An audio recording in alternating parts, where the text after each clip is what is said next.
Life's a twisty journey, and boy, did I get more than I bargained for.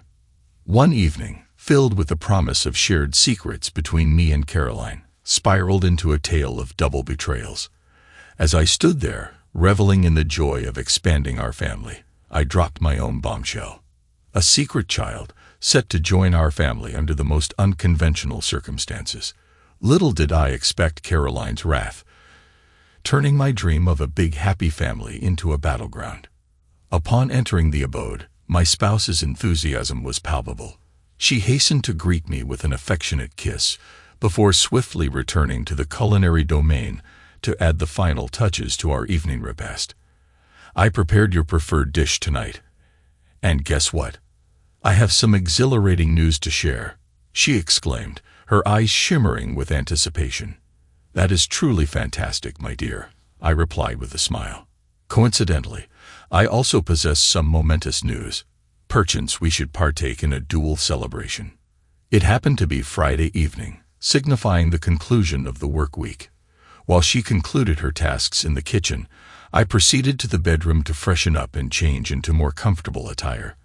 With tomorrow being a day off, I eagerly looked forward to a leisurely evening with my wife, brimming with intimacy and discussions about our respective news. The thrill of sharing and celebrating together filled me with anticipation. My name is Jack Martins, and my wife is Caroline. We have been blissfully married for 7 years. Both of us have reached the age of 30, standing at a height of 62 inches and weighing approximately 210 pounds, give or take a pound depending on the day. I consider myself to be in fairly good physical condition.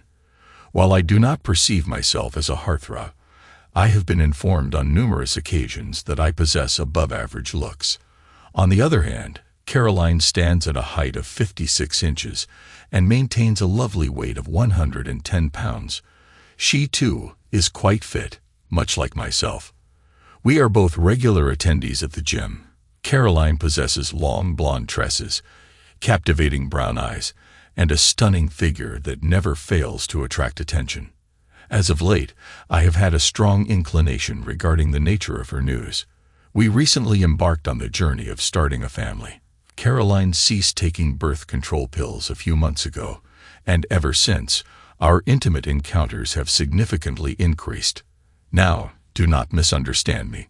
Prior to this change, we were not exactly abstinent during our first year of marriage. We engaged in such activities almost every night, gradually decreasing to an average of 3 times a week thereafter. However, ever since Caroline stopped taking birth control, our intimacy had increased even more. The only times we paused were when I had to travel for work. Fortunately, my job as a mechanical engineer didn't require much travel. I usually arrived at the office by 7 a.m. and left around 5 p.m., maintaining a consistent schedule. Occasionally, I would attend conferences or seminars, but these were infrequent, happening about once every quarter.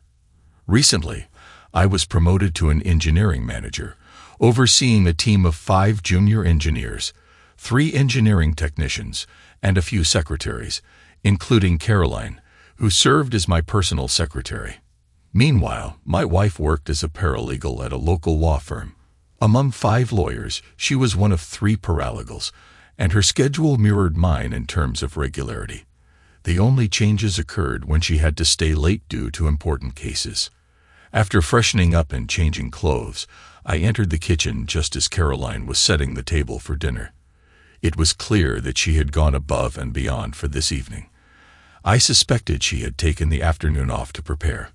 On the menu was chicken scallopine, accompanied by a delightful Caesar salad and garlic bread. To top it off, she had made tiramisu for dessert and even opened a couple of bottles of excellent Merlot to complement the meal. Caroline's excitement was palpable, evident not only in the delicious food but also in her appearance. She was dressed in one of her most attractive dresses, hinting at a night filled with passion and excitement. I knew she had some remarkable news to share, and I couldn't wait for our conversation later that evening. After we finished dinner and dessert, I offered to help Caroline clear the table and clean up the kitchen. We poured ourselves more wine and moved to the living room, eager to share our respective news. Sitting on the couch, we engaged in the usual back and forth about who would go first. Caroline's exuberant enthusiasm made it effortless for her to offer her help. She could barely contain her excitement. Her sheer happiness practically emanated from her. I half expected her news to burst forth spontaneously. "We did it, sweetheart. I'm pregnant. We're going to have a baby," she exclaimed, her joy palpable. "That's incredible," I exclaimed in response. Overwhelmed with happiness, Caroline threw herself into my arms, showering me with passionate kisses as we embraced, sharing in the overwhelming joy. I couldn't wait to share my own news with her. With a radiant smile and infectious enthusiasm, I revealed my own thrilling announcement. I got my secretary, Eva, pregnant as well. I disclosed to my wife, my excitement evident in my tone. Since she's single and doesn't want to raise a child alone, we've decided that she'll give her baby to us to raise. It'll be like they're twins since you and Eva will be delivering at about the same time. They'll actually be twins in every way except for blood. And since I'm the father, custody won't be an issue, especially since she's willing to sign off on me taking custody. All she wants is to be involved as more of a favored aunt to the child.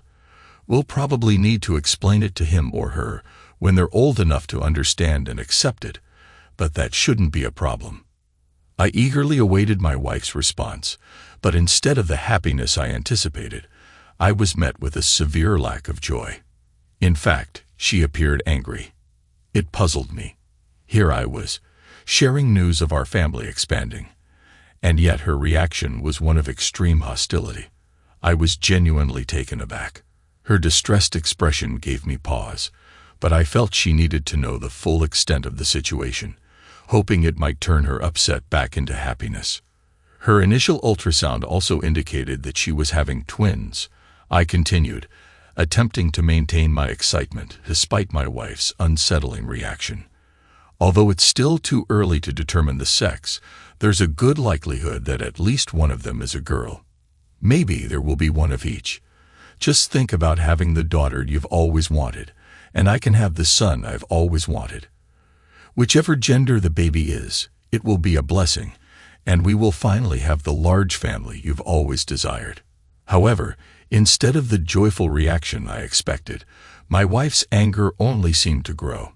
I couldn't understand what was happening. And then, like a sudden outburst, her pent-up anger exploded. "You deceitful cheater! You cheated on me with that woman from your office," she accused, her voice shaking with fury. "What were you thinking? Do you really expect me to raise her children? Are you out of your mind?" The situation quickly deteriorated from there. For the next 30 minutes, she hurled insults at me, using every possible insult in the English language. It seemed like she even came up with a few new ones on the spot. This was far from the scenario I had imagined. It was becoming increasingly clear that my hopes for a night of intimacy were fading fast. Nevertheless, I remained determined. "Darling, why don't we go to the bedroom and celebrate our good news together?" I suggested, trying to salvage the evening. "I believe that after a night of intimacy, we will have a better idea of what our lives will be like with 3 new additions to our family." To my surprise, not only did she reject my proposal vehemently, but she even threatened to banish me from our bed. If she didn't want to share a bed with me, she could find somewhere else to sleep. Eventually, consumed by anger, she stormed off to the spare bedroom with her pillows. I was genuinely puzzled by her behavior. However, feeling justified in my actions, I rolled over and slept peacefully for the rest of the night. The next morning, my attempts to persuade my wife to come back to our bed were met with continued resistance. She harbored an irrational anger towards me, and her refusal to communicate only deepened my confusion. Recognizing that her emotions were beyond my control, I decided to take advantage of the pleasant weather and went out for a round of golf.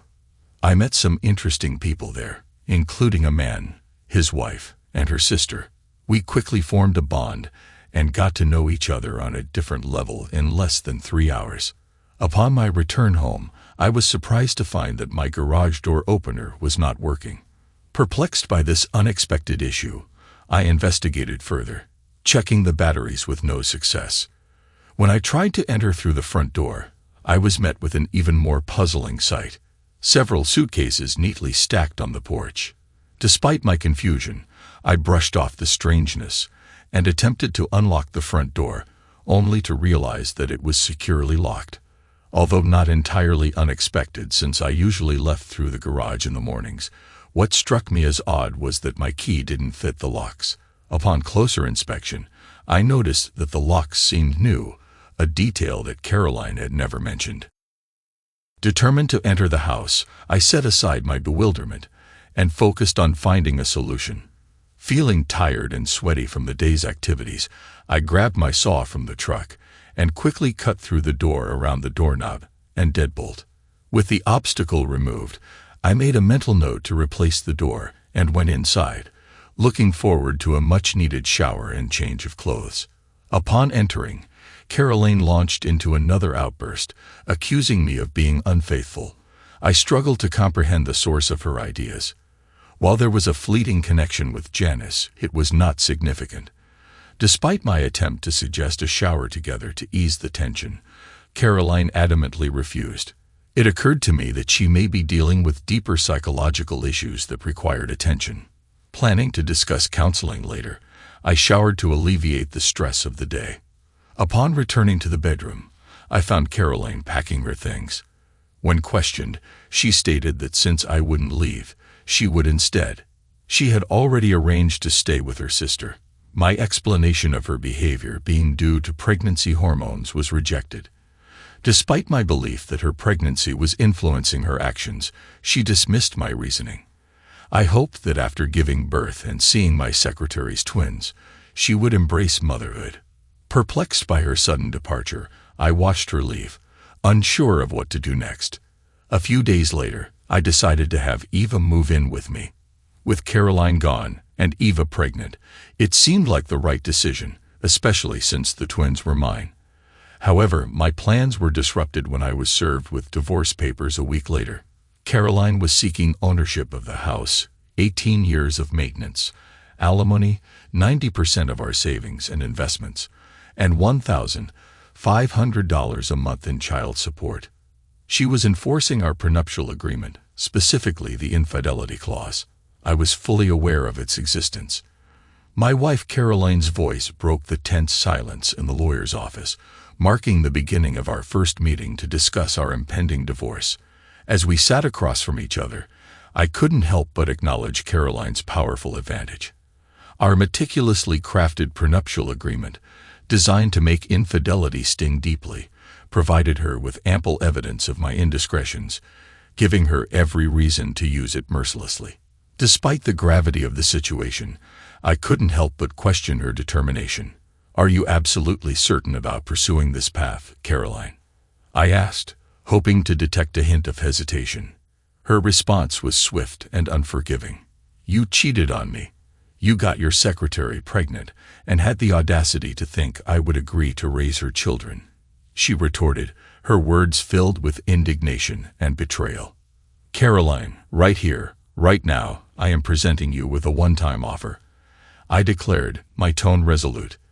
"Let's call off the divorce, reconcile, and raise all 3 children together as our own. We can leave the past behind and commit to each other once more. These 3 babies will be solely ours. Yes, Eva can play a role as the favored aunt to the twins, but that's as far as it goes. You will be the loving mother to all 3, and I will be the devoted father. And who knows, maybe we'll even have 1 or 2 more. The decision is yours, yes or no." "Damn you, I will not raise any of your children with that woman," Caroline spat back, her anger palpable. I exchanged a knowing look with my lawyer, confirming our understanding. Fortunately for me, I had secured the most formidable, ruthless, and determined legal representation money could buy. While it may appear that I am portrayed as the villain eagerly awaiting my comeuppance, withhold your judgment. Things are about to take an interesting turn. My lawyer opened her briefcase with a grin reminiscent of a barracuda poised for a feeding frenzy. "Since your client has declined, Caroline's lawyer and I watched as she slid the papers across the table, announcing it as our new proposal. It took a few moments for both Caroline and her lawyer to read and understand the document. Suddenly, Caroline erupted, causing their smug expressions to turn into panic, just as I had described earlier. I couldn't help but notice the anticipation in my lawyer, Agata's eyes. Yes, she was truly ruthless. Caroline's lawyer turned to her, his expression filled with sheer panic. Caroline stammered about DNA testing. I nodded in confirmation, and Agata produced an audio recorder, placing it on the table with her finger hovering over the record button. Caroline asked how we could ensure that the child would be hers and not the Cox. The voice on the recording belonged to Martin Hill, a lawyer at Caroline's workplace. Caroline's voice responded confidently, assuring that Martin looked enough like her husband, so he would never suspect he was raising another man's child. She made it clear that she had no intention of dealing with or paying for children herself. However, she did express her desire to pass along her inheritance to the child once they became an adult at the age of 18. Caroline believed that by then, she and her husband would have a few more children together, leaving him unable to do anything about it without facing consequences. Martin questioned whether Caroline's husband would find out about their affair. Caroline's voice echoed through the recording, stating that they had been having an affair for the past 3 years, and her husband had remained oblivious. She was confident that any child they had would closely resemble her husband, ensuring that he would never suspect the truth. As the recording played, the expression on Caroline's face was priceless. Agata then presented a motion to conduct a DNA test on Caroline's unborn child, and another motion to legally compel Martin Hill to provide child support, seeking a monthly payment of $2,000. Considering his accomplished career as an attorney, this request appeared reasonable. Following the rejection of the previous proposal by your client, I am presenting an alternative. The resolution necessitates the execution of a postnuptial agreement by both parties. This agreement will bring an end to the ongoing divorce proceedings, allowing the couple to remain married until the last child graduates from high school, at a minimum. Should both parties agree, they have the option to continue their marital union. The postnuptial agreement will incorporate terms from the prenuptial agreement, albeit with some modifications. Notably, the marriage will become open, permitting my client to pursue other relationships provided he informs his wife in advance, with the same privilege extended to the wife. Any children conceived thereafter will be the joint responsibility of the married couple. However, any accidental conceptions, whether brought to full term or terminated, will activate the stipulations outlined in the postnuptial agreement, concluded Agatha. I observed as Caroline's countenance paled, her astonishment evident as her extramarital affair was brought to light. A wry smile played on my lips as I continued with a more assertive tone. In the event your client rejects this proposal, we are fully prepared to enforce the prenuptial agreement on our part. Agatha asserted firmly that her client's affair had commenced nearly 3 years before my client's transgressions. In fact, he only engaged in his affair after meticulously documenting his wife's betrayal and her intention to conceive a child with another man. Should she opt for divorce, she should anticipate facing financial instability and homelessness.